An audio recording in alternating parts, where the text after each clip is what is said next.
Good afternoon. It is a joy and a pleasure to welcome you to the start of our monthly organ recital series for the year. These are going to happen at the same time, first Sunday of the month at 4 p.m. throughout the entire year until June. There are a couple of exceptions, but you can find those on the schedule on the back of your program. I will point out that in December, our organ recital is actually on a Friday night at 6 p.m. because we do a holiday concert that lines up with the tree lighting. And then in April, we're not having one because April 5th is Easter Sunday. So we decided that maybe an organ recital on top of that is not the best idea. A little bit of housekeeping. If you need to find a bathroom, you can go through this door over here, and you'll find one at the bottom of the stairs. There's some baskets in the back if you would like to leave a donation. Anything helps, and these funds all go to maintaining this wonderful instrument and supporting our music program here. But a big thank you for being here, because nothing keeps a beautiful instrument alive like a good following of people. So I'm delighted to welcome you here this afternoon, and I'll speak a little bit more about the program after the first piece. Thank you.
Look at that. I actually remembered to hit the microphone switch.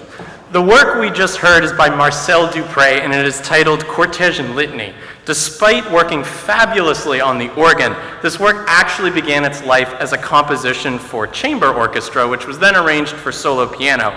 His American concert agent actually heard this piece and urged him to make 2 more arrangements, one for symphony orchestra with organ, and then one for solo organ, which is the one we just heard. It was premiered in 1923 on the Wanamaker organ in Philadelphia, which, if you don't know, is the largest fully functional pipe organ in the world, with about 30,000 pipes, I could be wrong with that number, and 6 keyboards. A really impressive instrument.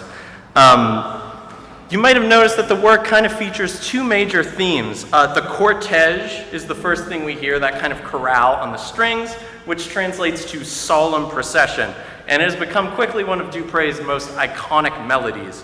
Then, of course, introduced on the Clarabella stop, we have the litany, which continues through the rest of the work, and with Dupré's compositional prowess, we get a glorious finale that sort of interweaves both of the themes.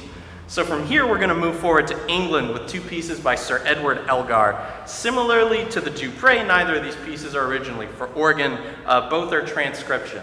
Salut d'amour, or Love's Greeting, began its life as a work for violin and piano, and actually was an engagement present for Elgar's wife, or then-to-be wife, Caroline Alice Roberts. And in addition to leading to a very successful marriage, the piece has become one of Elgar's most well-known and beloved melodies that has been arranged for just about every instrument that you could think of, and there have been lyrics produced for it. In this instance, you'll hear the main theme on the oboe paired with the swell strings in an attempt to mimic the sort of warmth and fizzle of a violin.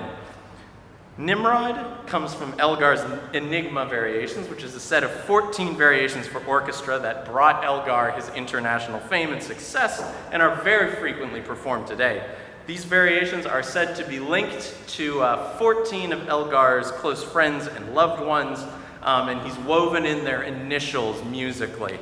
Of course, this has been long since decoded, and Nimrod is speaking to his publisher, whose name was A.J. Yeager, last name Yeager. And of course, Nimrod biblically means mighty hunter, and in German, Jäger means hunter. So we have a musical pun there. And the work is dedicated to him because it's representative of Yeager's years of support. Apparently, Yeager helped Elgar through a lot of periods of self-doubt about his musical ability, about his compositions, and whatnot. So please enjoy these 2 lovely pieces by Edward Elgar.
But nevertheless, we noticed how significant he was as a musician during the time, because he was mentioned in none other than J.S. Bach's obituary as a model for his own work.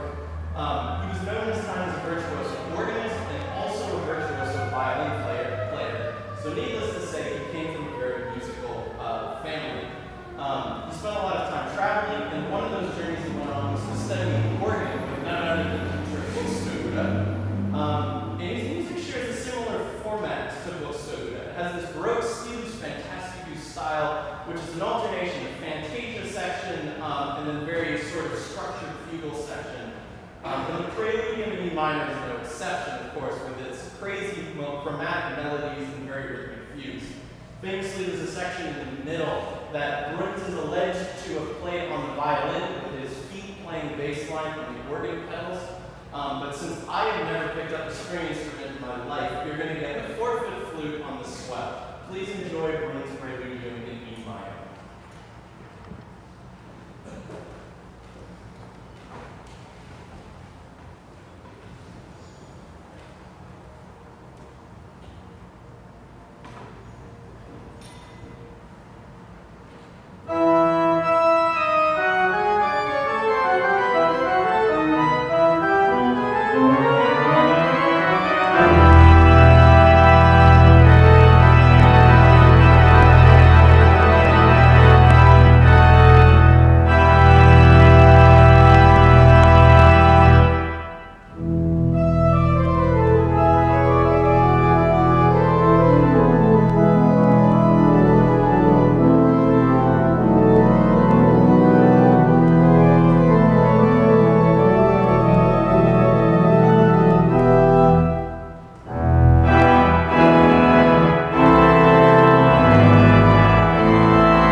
going to move over from Germany to France with two composers, Charles-Marie Widor and Lefebvre-Wely.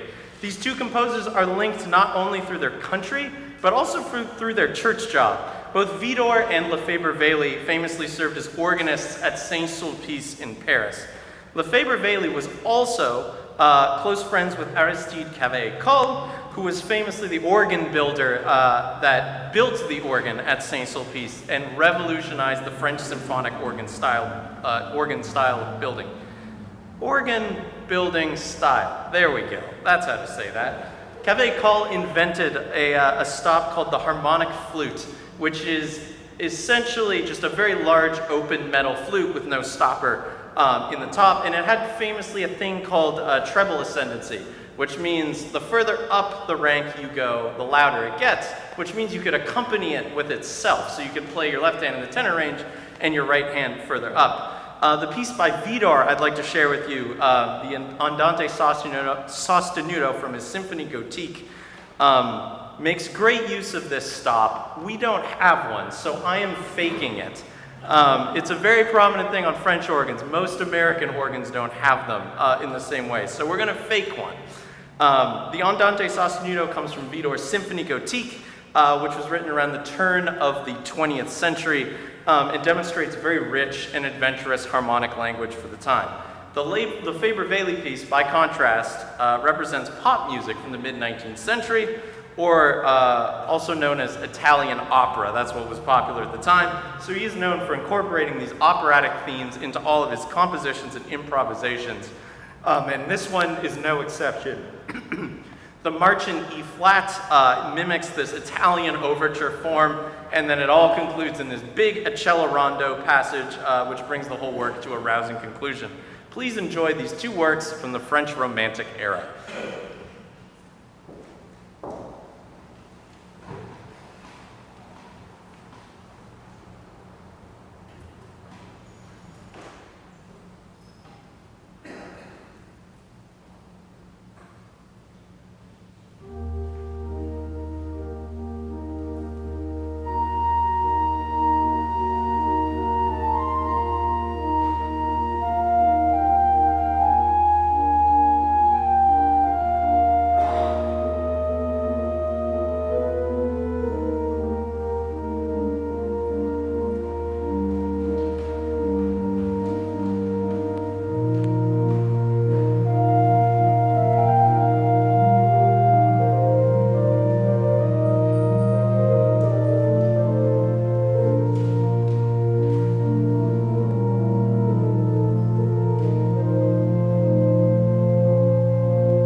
have two pieces that are based on hymn tunes. The first, a jazz setting by George Shearing of I Love Thee, Lord, which is an American hymn tune from the early 1800s.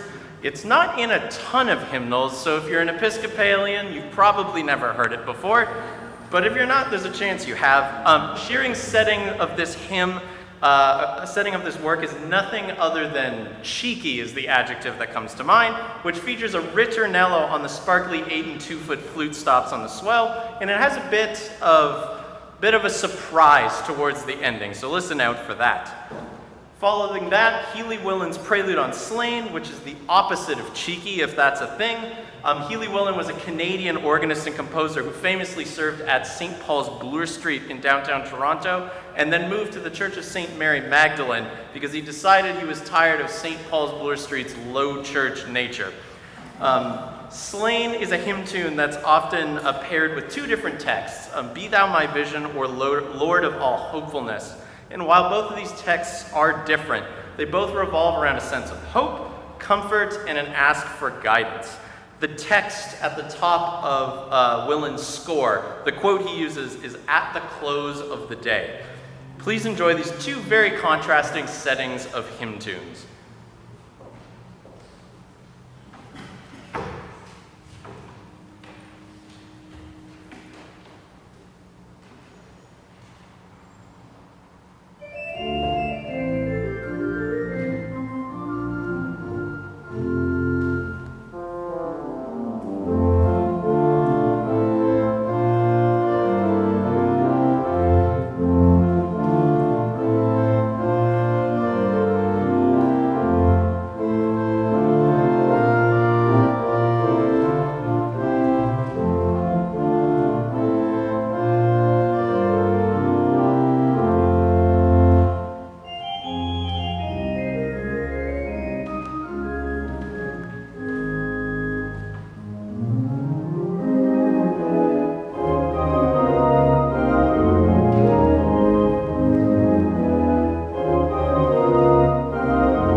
last piece to share with you all, and that is the Jig Fugue by J.S. Bach. And it has often been suggested that the Jig Fugue was not actually written by Bach, but rather misattributed, similar to the toccata and fugue in D minor situation. But recent scholarship, in fact, suggests that this is actually Bach's own writing, as it resembles Buxtehude's Jig Fugue in C major. Famously, Bach traveled hundreds of miles to have the opportunity to study with Buxtehude early on in his career. So more than likely, Bach was taking inspiration from his mentor. Thank you all so much for being here this afternoon. It's been a delight to share this program with you, and it's wonderful to have such a strong attendance for one of these organ recitals. So please enjoy this lively finale to the program, Bach's Jig Fugue.